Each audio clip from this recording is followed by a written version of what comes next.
Sospek sa mga insidente sa pagpangawat ug pagpanglungkab sa Lapu-Lapu City, diin gikatahong magsul-ob lang og brief ug facemask matag higayon nga mobuhat sa krimen ang suspitsado nasikop na sa Lapu-Lapu City Police. Ani ang report.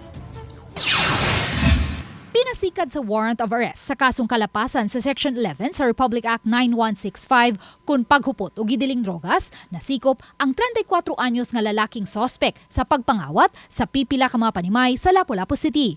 Nasikop siya sa mga sakop sa Lapu-Lapu City Police pasado alas 8 sa buntag sa Sabado nga padung untang musakay og barge paingon sa Negros Occidental uban ang iyang igagaw nga gada og SUV. Atol siyang pagkasikop, nakuhaan usab siya og 3 ka sachet sa gituhoang shabu nga mitimbang og 3 grams ug nagkantidad og 20,400 pesos. Matud ni Police Lieutenant Colonel Christian Torres, spokesperson sa Lapu-Lapu City Police, nga sukad 2016 pa may nagpablatter na nga mga biktima sa kawat ug lungkab nga susamo og estilo sa suspitsado. Apan way napasakang kaso tungod kay mga foreign nationals man ang nahimo niya mga biktima busa way warrant of arrest nga na-issue batok sa sospek.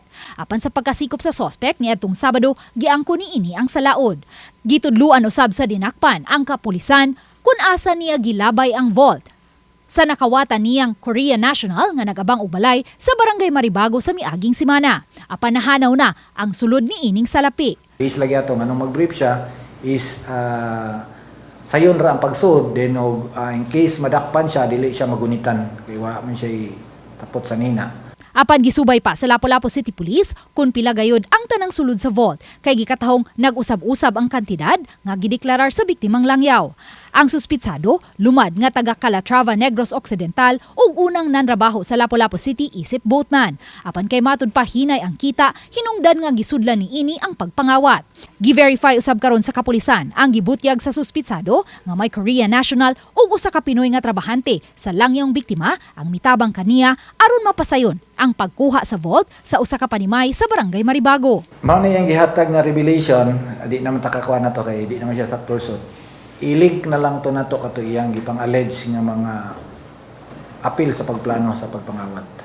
Gihimakak sa sospek nga may kalambigitan ang iyang igagaw sa pagpangawat.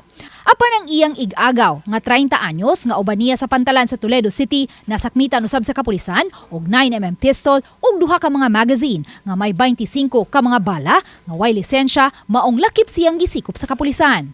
Sa pagsusi sa sakyanan nga ilang gida, may dala usab kining laing plate number. Sa pagkakutlo ning balita, wala pa makuha og habig ang 2 ka mga suspitsado kay gipaubos pa kini sa inquest proceedings. Uban ni Marlon Melgazo, Luan Merondina, Balitang Bisdak.